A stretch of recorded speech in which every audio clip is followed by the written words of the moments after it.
The Marquise de Gange.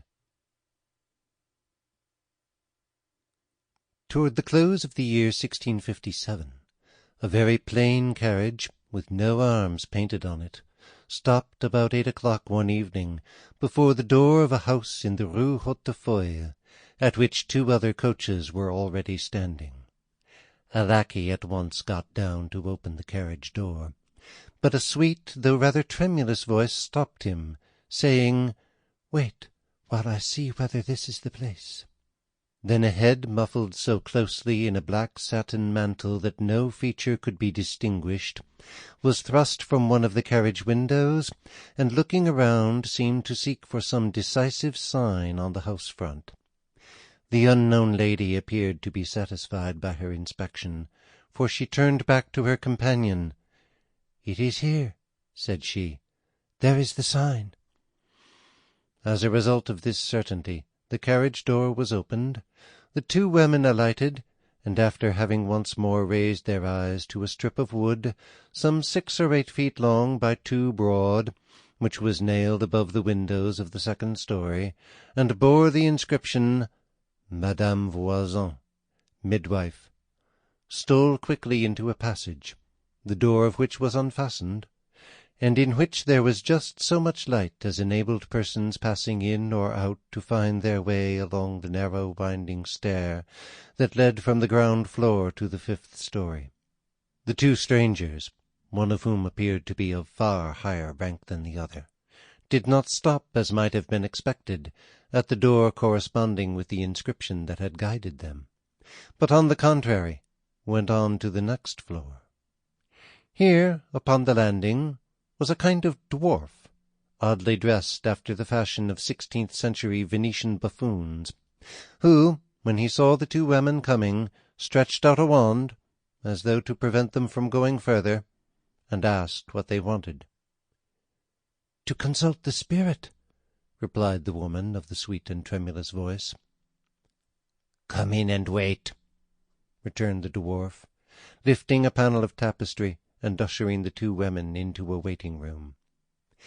The women obeyed, and remained for about half an hour, seeing and hearing nothing. At last a door, concealed by the tapestry, was suddenly opened. A voice entered the word, "Enter," and the 2 women were introduced into a 2nd room, hung with black, and lighted solely by a 3-branched lamp that hung from the ceiling.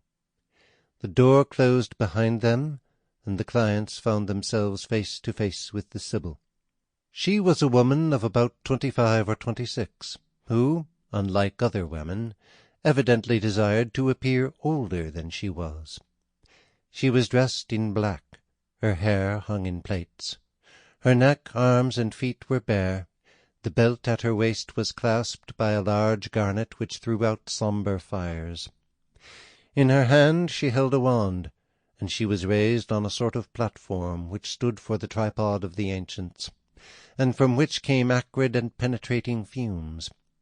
She was, moreover, fairly handsome, although her features were common, the eyes only excepted, and these, by some trick of the toilette, no doubt, looked inordinately large, and, like the garnet in her belt, emitted strange lights.